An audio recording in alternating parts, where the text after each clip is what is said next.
They sent the obese girl to his barn to tame his horse as a joke, but the cowboy kept her instead.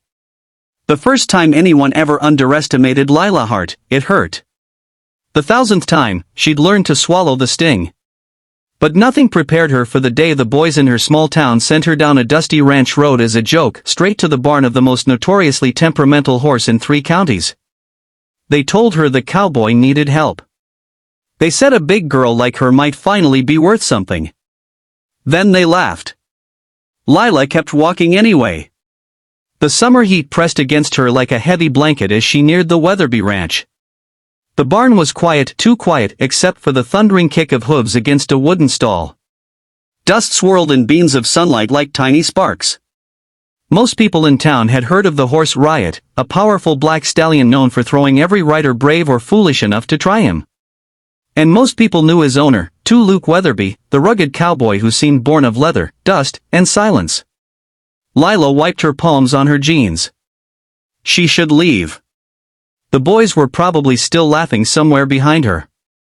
But some stubborn flame inside her, wouldn't let her turn around. She stepped inside. Riot's massive head shot up. His eyes were wild, breath-sharp, and quick. He pawed the ground, snorting, muscles coiled tight. "Easy," Lila whispered, though her own heart hammered loudly enough to hear. "You shouldn't be in here." The deep voice came from behind her. She turned to see Luke leaning against the doorway, arms crossed, brow drawn low. He looked half annoyed, half curious. "Those boys told me you needed help," she said, voice steadier than she felt. Luke shook his head. "They were messing with you. This horse isn't safe." Lila could have walked out right then. She could have let the shame wash over her like it always did. But for once, she didn't want to shrink. She didn't want to step aside. She faced the horse again. "I won't hurt him," she said quietly. Luke opened his mouth as if to argue, then paused. Something in her posture, maybe the way she stood rooted, maybe the calm in her voice, made him wait. Riot stomped, tossing his head. Lila stepped forward.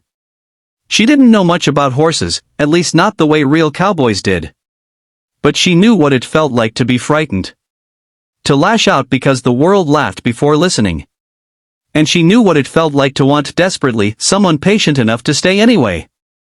Maybe Riot felt the same. "Hey, big guy," she murmured. "You're not the only one who's been called too much." Luke watched, breath held. Lila didn't force her hand forward. She simply offered it, steady, open, unafraid. Riot's ears flicked, nostrils flaring as he studied her. Then, astonishingly, he stepped closer. One slow inch at a time. Luke straightened, disbelief etched across his face. "That's impossible," he said under his breath. Riot touched his nose to Lila's palm. The barn fell silent. It was as if something invisible passed between girl and horse, a shared understanding that didn't need words. Lila stroked the stallion's muzzle. His muscles relaxed. His breathing slowed. For the first time in years, someone saw her not as a joke, a target, or a burden, but as something quiet and steady and capable. Luke approached slowly, careful not to break the spell. "How did you do that?" he asked. Lila shrugged. "Sometimes the ones everyone gives up on just need someone to show up for them." Luke swallowed hard, the truth of that sentence settling deep. "Stay a minute," he said gently. "Show me what you're doing. Maybe I can learn." What began as a moment turned into an hour. Then a morning. Then a week. No one in town understood it. Rumors spun like tumbleweeds. Luke Weatherby was letting her work the horse? The girl everyone teased? The girl they mocked? But Luke didn't care. Riot didn't care. And Lila, who had been pushed aside her whole life, finally felt like she had a place where laughter wasn't aimed at her. Every day, she returned to the ranch. She learned the rhythms of the horse, the signs of his fear, the curve of his mood. She learned that Luke, despite his quiet exterior, carried his own bruises, losing his father young, running a ranch alone, never trusting himself enough to get close to anyone. He learned something too. Lila's gentleness was a strength he'd never seen before. Her patience was a rare kind of power. Her heart was the kind you notice slowly and then all at once. One evening, after Riot had allowed Luke to ride him for the first time in months, the cowboy dismounted with trembling hands and an expression he tried to hide. "You did this," he said, voice thick. "You changed him." Lila shook her head. "He changed himself. I was just here." Luke stepped closer. "No," he said softly. "You were everything he needed. Everything I needed." Lila's breath caught. No one had ever looked at her like that, like she was something miraculous. But Luke did. And suddenly, the joke the boys tried to make, the cruel one, had turned into something beautiful, something they could never understand.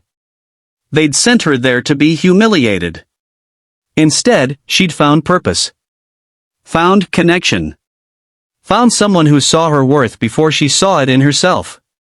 Lila never confronted the boys. She didn't need to.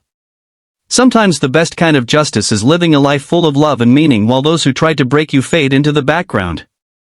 Riot stood peacefully at her side as Luke took her hand in his calloused fingers, wrapping around hers with a kind of steady certainty. "You know," he said, "I don't want you here just for the horse." "I know," she whispered. The sun set behind the barn, painting the sky in soft shades of gold and rose, colors that felt like forgiveness, like healing, like home. And in that quiet evening light, Lila realized something she had never believed before. She was never too much. She was exactly enough.